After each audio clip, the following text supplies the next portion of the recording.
Uma boa tarde, um bom dia a todos os nossos espectadores. Estamos aqui com mais uma meditação no nosso canal para falar sobre a palavra de Deus, né? Para falarmos aqui sobre uma meditação que a gente realiza. Hoje nós iremos realizar um estudo, né? Que o nome dele é aqui, ó. Olhe agora para os céus. A fé deste herói da fé fez dele um exemplo de obediência, confiança e paciência, que é seguido por todos que fazem parte de sua descendência. Este homem aqui que está sendo falado é nada mais nada menos que Abraão. Você deve ter ouvido já falar muitas vezes na história de Abraão que ele foi um homem, né, que foi chamado por Deus. Ele era de uma terra e ele foi chamado por Deus para que Deus cumprisse promessas tanto para ele como para sua descendência. Mas por que Deus ele não fez a promessa dele se cumprir naquele lugar que ele estava? Precisou chamar ele para um lugar que Deus ainda não tinha descrevido que lugar seria esse. Ele só falou aqui, ó: sai de tua terra e da tua parentela e da casa de teu pai, para uma terra que eu te mostrarei. Ou seja, Deus não revelou que terra era essa, mas ele iria mostrar. Mas por que será que Deus não fez as promessas dele se cumprir naquele lugar onde Abraão estava? Isto porque o pai de Abraão era idólatra. A família de Abraão era idólatra, então a comunhão que ele estava ali, a bênção de Deus não podia chegar até ele. Num lugar onde ele estava, que era um lugar totalmente cheio de trevas, por causa da idolatria, do pecado, impedia, sim, das bênçãos, das promessas de Deus se cumprir. Vamos então ver nosso estudo aqui que diz aqui sobre Abraão. Olha só. Os olhos se ajustam à luz ou à escuridão ao redor. Captam imagens e identificam a beleza, as cores e a distância. Mas eles têm mais do que essa capacidade física. E por isso o Senhor Jesus lhe alertou. A candeia do corpo são os olhos. De sorte que, se os teus olhos forem bons, todo o teu corpo terá luz. Se porém os teus olhos forem maus, o teu corpo será tenebroso. Confira lá em Mateus capítulo 6, versículo 22 ao 23. Este aviso ele é corroborado em todo o texto sagrado. Ou seja, né? Jesus ele falou: se os teus olhos forem bons, todo o teu corpo será luz. Porém, se os teus olhos forem maus, o teu corpo será cheio de trevas. Perceba que o que a gente vê, como que a gente vê o mundo, como é que a gente pensa, como ele é o mundo. Só abrir um pouco a porta aqui. Como é que ele é o mundo? A gente percebe que como a gente o vê é a mesma forma que a gente vai viver, né? Porque a gente vive de acordo com o que a gente pratica nesse mundo. Tudo que a gente faz, tudo que a gente pratica é através do que os nossos olhos vê. Quando a gente vê alguma coisa, a gente já tem o conhecimento daquela coisa porque a gente viu ela. Quando a gente ouve alguma coisa, a gente tem conhecimento sobre aquela coisa porque a gente ouviu sobre ela. E por isso que a gente fala o que a gente vê, a gente fala o que a gente ouve, porque é aquilo que a gente captou. Esse é o poder dos nossos olhos. Os nossos olhos, eles são considerados a janela da alma, né, também. Porque o que a gente vê, se ele é bom, então o nosso corpo vai ser a luz. Porém, o que a gente vê, ele é mal, todo o nosso corpo será puras trevas. Jesus, ele alerta desta forma. Continuando aqui, ele diz, ó: em Gênesis capítulo 3, lemos que Eva viu que a árvore do meio do jardim do Éden era boa para comer. Em seguida, desobedeceu à única ordem de Deus e levou Adão a fazer o mesmo, de modo que os olhos de ambos se abriram para as próprias debilidades. Assim, o pecado entrou na humanidade e com ele a morte. Com a multiplicação do ser humano, a corrupção humana também se expandiu, assim como a distância entre ele e Deus, a maldade e a idolatria. Toda a terra padecia e na cidade de Harã, situada atualmente no sudeste da Turquia, não era diferente. Ali o pecado e a idolatria se alastravam em meio ao povo que nem sequer tinha ouvido falar do Criador. Quem dirá fosse sensível à sua voz? Aliás, qualquer semelhança com os dias atuais não é mera coincidência, apesar de que em Harã alguém se diferenciava. Era alguém que sonhava se tornar pai e poderia se tivesse outra esposa, mas que escolheu ser fiel a uma mulher estéril. Logo, é de se supor que ele também fosse honesto, reto, íntegro, justo e tão excepcional que se destacou aos olhos de Deus. Este homem era Abraão. No livro A Fé de Abraão, do Bispo de Macedo, explica que mesmo vivendo numa terra pagã, onde a promiscuidade era motivo de culto e louvores aos deuses, Abraão se manteve fiel à sua única esposa. Certamente Deus viu que se Abraão podia ser fiel à sua mulher, mesmo ela sendo estéril, também seria fiel a ele como servo. E isso não era mentira. Deus não se enganou nisso, porque Deus não se engana. Deus, ele sabe o que é bom para nós e ele sabe muito bem o que a gente faz, se aquilo realmente vai ser bom para nós ou não vai ser. Ele escolhe bem aqueles que fazem a sua vontade. Ele escolhe aqueles que se colocam como escolhidos em sua presença. E nós não nos escolhemos, mas sim Ele nos escolhe. O próprio Criador, o próprio Deus nos escolheu. Você foi escolhido por Deus. Não você mesmo se escolheu. Porque a gente mesmo não tem dignidade de nada. Nós somos pecadores e Deus nos escolheu por pura misericórdia dele. Por pura compaixão dele. Nós não somos nada sem a misericórdia dele. Pastores que existem, obreiros, servos de Deus, são escolhidos pelo próprio Deus. Não é nós, não é eles mesmos que se escolheram esse cargo. Tanto que o que não importa não é o cargo, mas sim as ações e as atitudes daquele servo. Aquele que se considera discípulo e servo de Jesus. Então, a gente não deve se preocupar com cargos ou nada disso, porque quem nos escolheu foi Deus. Não foi nós mesmos. A gente não tem essa dignidade de fato. Continuando. Sem titubear, ele aceitou o chamado de Deus. Creu nas promessas dele, como está escrito em Gênesis capítulo 12. Deixou tudo para trás e partiu sem mapa e sem provas de que Deus era real ou garantias de que tais promessas se concretizariam. Podemos admirar a grandeza da fé e seus resultados na vida de Abraão durante seus 100 anos de comunhão com Deus. Mas não podemos esquecer que sua primeira atitude em relação ao Senhor foi sua obediência irrestrita, quando deixou sua terra, sua parentela e a casa de seu pai. Olha só, que incrível, né? Abraão, ele saiu da sua terra sem ao menos ter visto Deus, né? Olha só que incrível.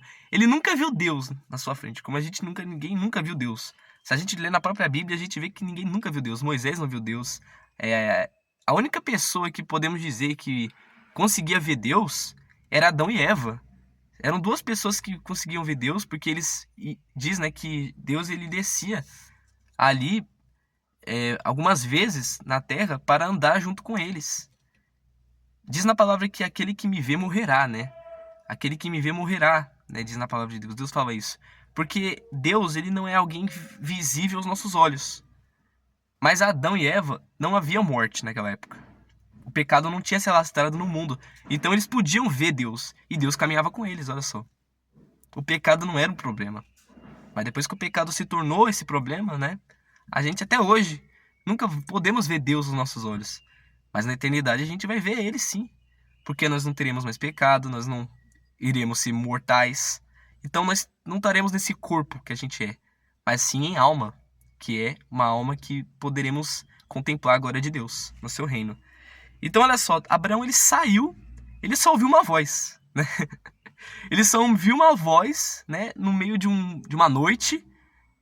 Ele viu o céu, né, cheio de estrelas, né, um céu totalmente brilhante ali. E Deus falou assim, tá vendo as estrelas do céu? Você pode contar as estrelas, Abraão? Pois é, a sua descendência será maior que todas as estrelas do céu. Olha só. Vê só uma coisa, né? Vê só algo. O céu ele é tão estrelado que é difícil você contar todas as estrelas. É bem complicado, porque você vai se perder, ou você, né, vai se perder ali na conta. E Deus falou que a descendência de Abraão seria maior que todas as estrelas dos céus ali que ele estava vendo naquela visão que Deus deu a ele. Olha só que incrível, né? E Deus faz essas coisas. E Abraão, ele seguiu uma voz que ele, né, ouviu ali, né? Ele não sabia quem era. Eu acredito sim que ele já tinha ouvido falar, né, sobre Deus, porém ele nunca teve uma experiência com Deus. Ele ouviu uma voz que prometia, fez promessas a ele e a sua descendência e seguiu essa voz. Simplesmente seguiu essa voz. Saiu da sua terra, saiu da sua parentela para seguir esse lugar que Deus não revelou qual era esse lugar, mas ele mostraria. E ele seguiu. Seguiu para confiar nas promessas de Deus. Olha só que incrível, né?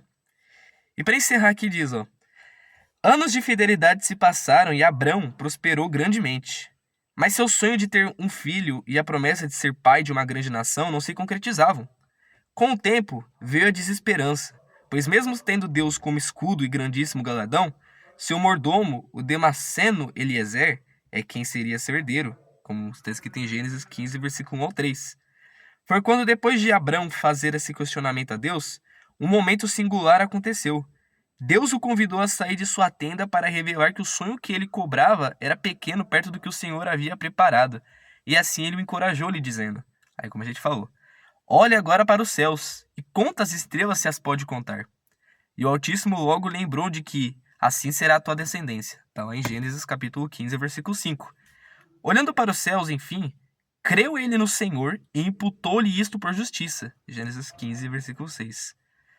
Quantas pessoas anseiam por algo que aos olhos humanos parece impossível alcançar? Há quem se esmere para dar um jeitinho ou vive amargurado por nunca conseguir o que deseja. Mas também há quem enxerga além deste mundo físico, assim como Abrão.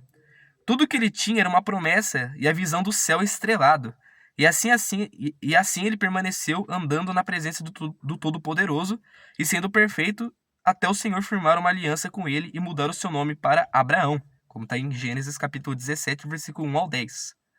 Foram 25 anos de obediência irrestrita a Deus, desde sua saída de Harã até que Sara concebesse a Isaac e Abraão visse seu sonho materializado em seu colo, como está em Gênesis 21, versículo 1 ao 5. É sempre bom lembrar de Abraão como símbolo de perseverança e paciência, o que naturalmente caracterizou a sua genuína fé. Ele creu contra as circunstâncias naturais, pois Sara era estéril, e além disso, seu tempo de ser mãe já havia passado. Quer dizer, ele creu quando tudo parecia completamente perdido. Ou seja, ele creu, né, quando tudo parecia completamente perdido. Não é à toa que lemos em Isaías, capítulo 51, versículo 2. Olhai para Abraão, vosso pai, e para Sara, que vos deu a luz. Porque, sendo ele só, o abençoei e o multipliquei. Na Bíblia, somos lembrados que quando o patriarca foi escolhido, ele era apenas um, como está escrito em Ezequiel, capítulo 33, versículo 24. Além disso, era impossível que ele gerasse um povo, porque Sara, sua esposa, era estéril. O começo modesto deste casal, que concebeu seu filho na velhice, Abraão estava com 100 anos e Sara com 90, e a obediência perseverante fizeram com que ambos se tornassem uma referência para todas as gerações. Abraão e Sara não se tornaram pais somente de Israel, mas de todos aqueles que creem na palavra de Deus, como está em Romanos capítulo 4, versículo 16 ao 22. Imitar a fé e a confiança dele nos momentos de adversidade gera vigor e testemunho para sempre. Esta fé abrâmica é a verdadeira fé. Uma fé capaz de realizar não somente os sonhos pessoais, mas principalmente o meio para alcançar a salvação. Olha só. Não é à toa que Abraão ele foi considerado o pai da fé. Se você ler na Bíblia, várias vezes é dito que Abraão ele é considerado o pai da fé. E eu só te pergunto uma coisa, meu amigo. Sara era a mulher de Abraão, que era estéril, não podia conceber um filho. Mas Deus tinha prometido que ele seria pai de uma grande nação. Vamos recordar isso. O próprio Deus falou para Abraão que ele seria pai de uma grande nação. Mas como que ele seria pai de uma grande nação, sendo que a sua mulher era estéril e não podia conceber um filho? Sequer um filho podia ser concebido. Como é que isso seria possível? Abraão demorou anos e anos e anos na comunhão de Deus. E ele nunca viu essa promessa se cumprir. A promessa é que Deus, aquela voz, né, naquela certa noite, apareceu. Demorou muito tempo até que a promessa se cumpriu. Abraão concebeu o filho da promessa, que era Isaac, que depois veio para Jacó, que se tornou Israel, né? E aí foi, né, descendência continuando. E até hoje a gente vê que os próprios judeus, eles seguem os mandamentos que é de Moisés, principalmente, os 10 mandamentos, segue os ensinamentos que foi dado de Deus para Abraão, porque Abraão realmente foi o pai da fé, e ele é o pai da fé. Ele foi considerado um amigo de Deus. Um próprio amigo de Deus ele foi considerado. Aí eu te pergunto, meu amigo, será que existe uma situação que tem sido impossível para você? Qual é essa situação que tem sido impossível para você? Você acha que essa situação, ela não tem mais o que fazer, já acabou, Deus não pode fazer mais nada, não tem nada para ser feito, Você foi no médico, você tem uma doença, você foi no médico, não teve cura alguma, falando que você tá, sabe, não tem mais nada que fazer. Você tem que viver de remédios toda a sua vida. Talvez sua situação seja até mesmo espiritual. Você tá, sabe, pensando assim, caramba, eu acho que eu já pequei tanto que eu acho que Deus não vai me perdoar mais. Eu acho que Deus, ele não vai, sabe, fazer mais nada pra minha vida, ele não vai ligar mais pra mim, ele não vai querer mais me salvar. Você viu que a fé, meu amigo, ela resolve o impossível. Jesus, ele disse que se tiverdes fé como um grão de mostarda, você teria poder de mover montanhas. E essa montanha que ele falou foi tipo uma metáfora. Porque não é uma montanha física, mas é a montanha de problemas. Muitos têm uma montanha de problemas na sua vida, mas através da fé aquilo pode ser solucionado. Através da fé. Muitos têm, parece que não têm vontade de colocar o joelho no chão e pedir para Deus, clamar a Deus para resolver aquela situação, aquela causa que ela tem enfrentado. Esquece que o poder da fé é gigantesco. A fé tem um poder grande, meu amigo. A fé tem um poder gigante. A fé tem o poder de solucionar, resolver tantas coisas. Aquilo que a ciência, aquilo que a medicina, né? Obviamente não querendo desvalorizar a própria medicina, a própria ciência, obviamente não. Porque a ciência trouxe tantas coisas boas como a medicina. Então não tem nada do que falar, né? De querer rebaixar eles, lógico que não. Mas tem coisas que a ciência, tem coisas que a medicina, tem coisas que elas não conseguem resolver. E muitos têm que se apelar para a fé, e nós temos que apelar para a fé. Porque se a gente não consegue resolver nada através da ciência, através da medicina, através de remédios e tal, então apenas uma coisa pode nos ajudar: a fé. Deus, ele colocou a fé em cada um de nós. Todos nós temos essa fé. Você tem que aprender a usar essa fé, meu amigo. Você tem que aprender a usar essa fé. Essa fé que Deus deu pra você, você tem que usar. Essa fé não tá de enfeite, não. Ela foi dada a você pra você usar essa fé. Essa fé foi dada a você. E sabe por que Deus deu essa fé? Para você usar ela como arma. A fé é uma arma do cristão. A fé é uma arma de todos, de todos. Tem muitas pessoas que usam a fé pra jogar em casas de apostas, em apostar em jogos de futebol, em apostar em jogos de azar. Pessoas usam a fé que Deus deu a elas pra isso. Ah, eu acho que eu vou conseguir ganhar na Mega Sena. Ah, eu acho que eu vou conseguir ganhar isso, ganhar aquilo outro. Deus não deu a fé pra pessoa pra isso, não. Muitos usam a fé pra isso, mas não usam a fé pra, sabe, lutar contra aquela batalha, lutar contra aquele problema. Aí não dá, né? Essa fé parece que tá sendo usada como enfeite. Olha Abraão, meu amigo, olha para Abraão. Olhe para Abraão. Ele era um homem de mais de 100 anos, que, bom, né, aos olhos físicos, naquela época as pessoas viviam muito tempo, mas aos nossos olhos físicos era impossível ele gerar um filho. Não, se era impossível ele gerar um filho, imagina uma nação, né, como Deus tinha prometido a ele. E a sua mulher, para piorar ainda mais a situação, além de também ser, né, de uma idade avançada, também era estéril desde muito tempo. Também já era estéril. Então isso seria outra coisa que pioraria, né? Iria deixar a situação pior do que já estava antes. Pioraria tudo. Mas olha só o que Deus fez. Ele cumpriu a sua promessa. Através de um milagre que aconteceu, eles conceberam Isaac, que seria o filho da promessa. E não só Isaac, né? Não só um filho, mas uma nação inteira. Que são até mesmo judeus, né? E várias outras pessoas que são descendentes de Abraão, de Isaac e de Jacó, né? Israel. Aí eu te pergunto, olha só, meu amigo, a fé resolveu tantas coisas. É só você olhar para a própria palavra de Deus. A fé resolveu tantas coisas. Os discípulos de Jesus usaram a fé para expulsar demônios, para curar também, fazer a mesma coisa que Jesus fez. Os discípulos fizeram. O próprio Jesus deu exemplo da fé. O próprio Jesus deu exemplo da fé quando ele estava, né, no mar, quando estava aquela tempestade, né? Aí Jesus foi visto, né, caminhando por cima das águas. Aí Pedro falou assim: Senhor, se és tu mesmo, que eles acharam que é um fantasma até, né, vendo numa meio de uma tempestade alguém caminhando sobre as águas. Aí eles não tinham reconhecido que era Jesus. Aí Jesus falou que era ele. Aí Pedro falou: Senhor, se é o Senhor mesmo, então eu peço para que eu venha caminhar nas águas, sobre as águas junto com o Senhor. Jesus falou: venha. Venha então, Pedro, venha. Mas aí, no meio das turbulências, no meio das ondas, os ventos, Pedro duvidou e afundou. Jesus pegou pela mão dele e falou: homem de pouca fé, por que duvidaste? Olha só, Jesus deu tanto exemplo sobre a fé, deu tanto exemplo sobre a fé, que a gente pode falar aqui o dia inteiro sobre isso. A fé é algo tão poderoso, sabe? Ela tem um poder tão significativo que faz qualquer coisa virar formiga. Qualquer situaçãozinha virar uma bactéria, um átomo. Porque Deus faz tudo perfeito. E não é um problema que vai te derrotar, não. Não é uma coisa que vai te derrotar, não. Olhe para o céu como, né, Deus falou para Abraão. Olha a promessa que Deus fez para Abraão. Que ele seria pai de uma grande nação, mesmo sendo de uma idade avançada e sua mulher sendo estéril.